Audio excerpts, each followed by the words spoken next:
Well, welcome back to GIS Analysis at the University of Alaska Fairbanks. In this session, we're going to compute areas in rasters and then also group connected pixels into raster groups.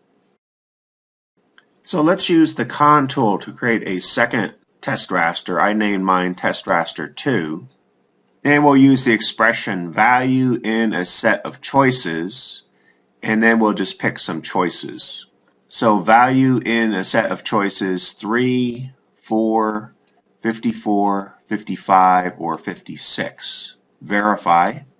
So that's successful. And then OK. So let's add a field to our raster attribute table so we can compute the area in hectares by value. So we'll add a double precision field named hectares. And then unlike polygon layers, there is no calculate geometry. So in order to calculate the area in hectares, we need to know what is our cell size. And normally when you have a raster, if you go to raster properties, under source, you'll know the cell size. So here our cell size is 10 by 10. And then normally your raster is in some projected coordinate system, and if it is, under spatial reference, there'll be the linear unit, which for us will typically be meters. So let's assume this raster is 10 meters by 10 meters. So then to calculate hectares, there's 10,000 square meters in a hectare. So we can use the field calculator. It's going to be count times the width of every cell, which is 10 meters, times the height of every cell, which is 10 meters, divided by how many square meters there are in a hectare.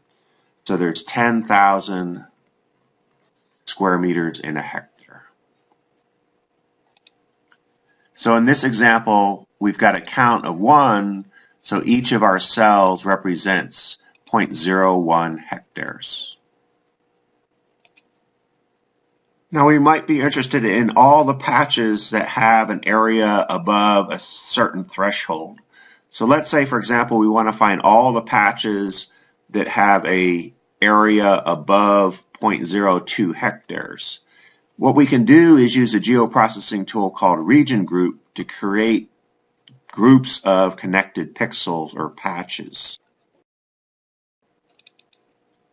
So our input raster is our test raster, which contains these values. And then the output raster, let's call it groups. And then as a user, we have an option, what are the groups? So the groups could be, we're only looking at connected pixels left and right, above or below, or we can look at connected pixels in all 8 directions. So we typically say, consider any pixel that's connected in all 8 directions. So for example, a pixel above a candidate pixel would be connected. A pixel to the upper left would be considered connected. A pixel to the upper right would be considered, and so on. And then zone grouping method. So do they have to have the same value to be considered the group, or could they be not have the same value to be considered the same group? So in this example, we're going to say they don't have to have the same value. So that will be this cross flag. And we don't need the original value in our output table. And we could say exclude values like 0, for example. So the region group tool should identify these as connected pixels in any of the 8 directions. This will become our group number 1. And then these should be considered connected pixels in any of the 8 directions. And this will be classified to be group number 2. And our groups will be in this raster named groups in our test rasters geodatabase. And then just OK to execute our geoprocessing tool. So the resulting output raster, here is our first group, and it has a count of 3 pixels. Here's our next group, and it has a count of 2 pixels. So then once again, what we would have to do is calculate the area of each group. So we'll add a double precision field for hectares and then calculate the area of each group in hectares.